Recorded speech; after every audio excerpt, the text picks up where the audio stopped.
Chevrolet has announced it starts taking orders for this beauty, the 2018 Camaro Hot Wheels 50th Anniversary Edition, on Thursday, February 1, 2018. It's on display at the North American International Auto Show in Detroit through Sunday, January 28. According to marketing manager Todd Christensen, first introduced last October, the Camaro Hot Wheels 50th Anniversary Edition has received overwhelming passionate interest from Camaro and Hot Wheels fans alike.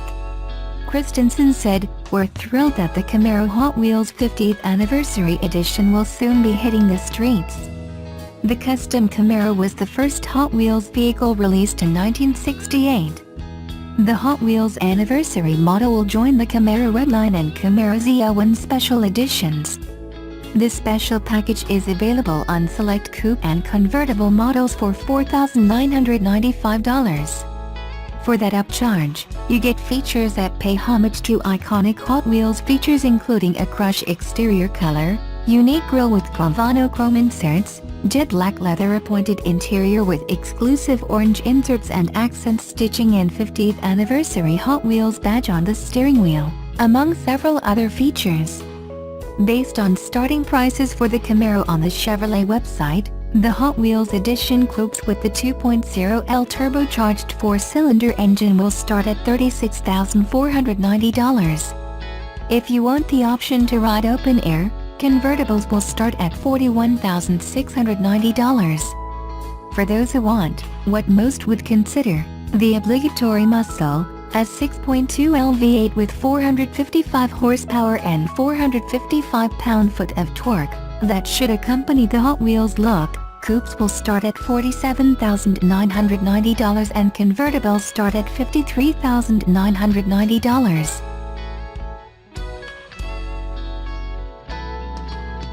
The Honda Odyssey has long been the most popular minivan for individual buyers in America. Now a new fifth-generation Odyssey is launching, but it won't be an easy path for Honda to retain its popularity in a segment with stronger competition and buyers moving in ever-increasing masses to crossovers and SUVs. After driving it for a week, we think it makes a compelling case for why the Honda van is still relevant, though, with a barrage of new features and updates. Let's go through the laundry list. Magic slide seats. These appropriately named seats in the middle row are absolutely brilliant for families. They let you slide them in different positions to make the cabin even easier to use, whether you want to access the back seat, slide them without removing baby seats, or position them close together in buddy mode.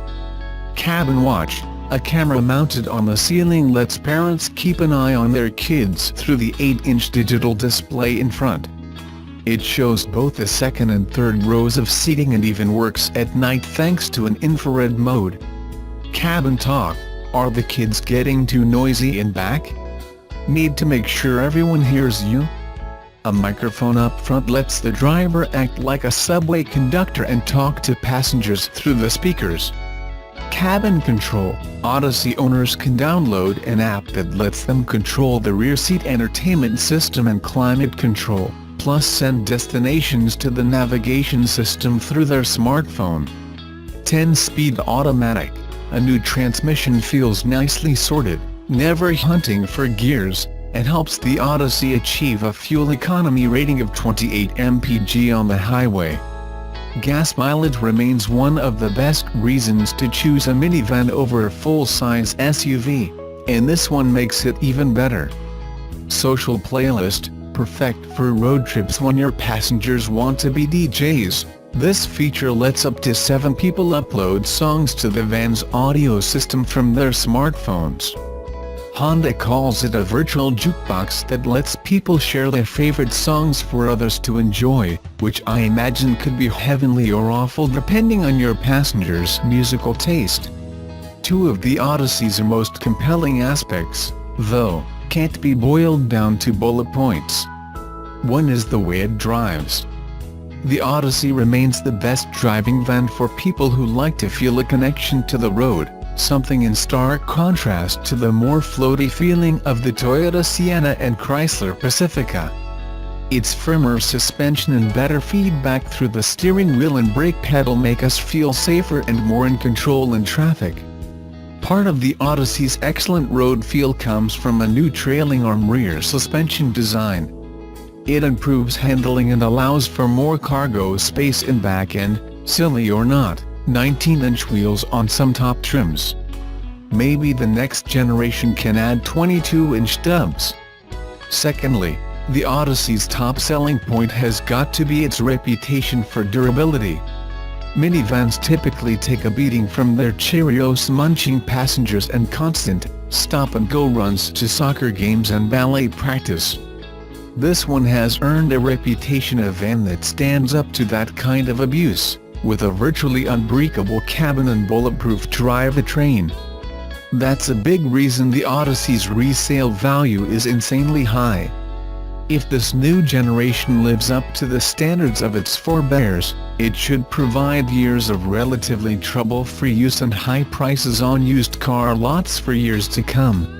Pricing starts at $29,990 for the base LX model and ranges up to $46,770 for the elite level that's trimmed out better than some luxury cars. More than 450,000 people have pre-ordered the Tesla Model 3, the company's first mass-market sedan. On Friday morning, dozens of DC area reservation holders, many of whom paid $1,000 last year to reserve the vehicle, came face-to-face with the car for the first time at Tesla's showroom in City Center, DC. Despite months of production issues that have stalled the vehicle's rollout, Tesla has begun delivering the Model 3 to showrooms across the country in recent days.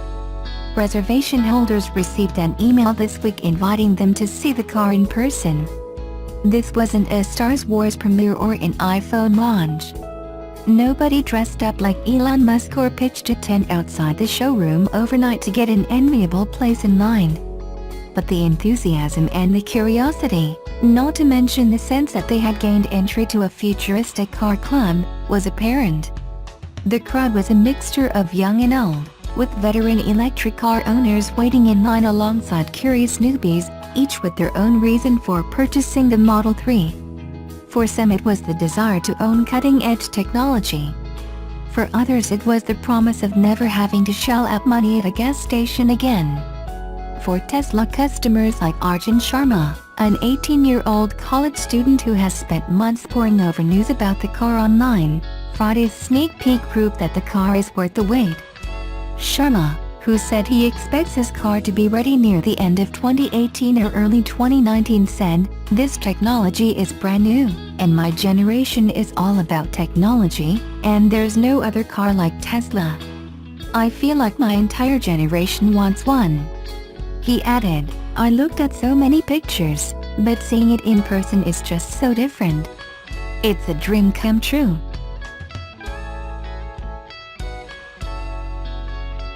It's hard to believe that the Tahoe isn't the biggest truck in the world. Hell, it's not even the biggest truck that Chevy makes. When you're used to driving small cars and sedans, the Tahoe is at first frightening to you, and then frightening to the people around you who think you're a cop. That's especially true for the new RST trim, which stands for Rally Sport Truck. The Tahoe is only one of those three words. On the surface, the RST is ostensibly an appearance package, with new wheels, blanked-out badges, and some other bits and bobs. But it's more than that. It unlocks all sorts of options that make the Tahoe quicker than it has any right to be. You can get a Borla exhaust, big brakes, and magnetic ride, but the box you really want to tick is for the Performance Edition package.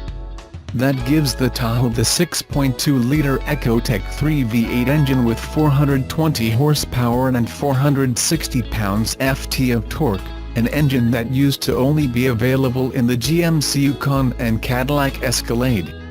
It also gives you GM's new 10-speed automatic, the gearbox the company co-developed with Ford. That means the Tahoe, which weighs as much as a dying sun, can get to 60 mph in 5.7 seconds. That's quicker than a Lamborghini Miura. Granted, this is a bad comparison, but it's quicker than one of the all-time supercar greats, and the quickest Tahoe ever. Here's what you learn after driving the big bad Thunder truck. Thanks to the 6.2-liter engine and sport exhaust, the sound is more reminiscent of a Camaro than an SUV. Thankfully, at speed that noise dissipates unless you go flat out, letting you drive along in serenity. You'll be trucking along on the highway at what you think is a reasonable pace, but then you'll look down and see that the pace has gone way past reasonable and entered excessive. The Tahoe does such a good job of insulating you from the outside, which is what you want in a truck like this, that you don't realize the speeds you're doing. That said, the top speed is limited to 130 mph, so you won't be outrunning the police. If you're not used to driving a small apartment building around, then the Tahoe feels huge, like navigating a cruise ship in a pond. It can be intimidating at first. Something else that it took from the Camaro was the high beltline and low roofline, along with edges that aren't well defined if you're not used to the car. That means you aren't exactly sure where every part of the car is, so it takes time to figure it out. In our first hours driving the Tahoe, it felt so big, we thought it might be smart to require additional driver's testing before letting folks handle this thing. But if you don't need a commercial driver's license for an RV, then we guess you don't need one for a Tahoe. We think that might be a product of the RST and the blacked-out badges, because New Jersey State Police also use white Tahoes on the highways and byways of my fair state. It's a great way to have a lane all to yourself. We totally understand why people buy them. A Tahoe isn't for me. It's too big, doesn't handle well enough, and we just don't love driving a truck daily. But, hey, that's me. If you have a lot of stuff to carry, live somewhere that necessitates brief off-road excursions, have a lot of family, or just like big trucks, you can't do much better than the Tahoe. While this RST with all the doodads and goomsy guts costs $78,450, it's easily worth that amount. No, it doesn't have the prestige of a car with a Mercedes or BMW badge on it, but it easily has all the same features, is just as nice if not nicer inside, drives as well or better, and it's a beast of a Thunder truck that makes you feel like you're driving a tall Camaro.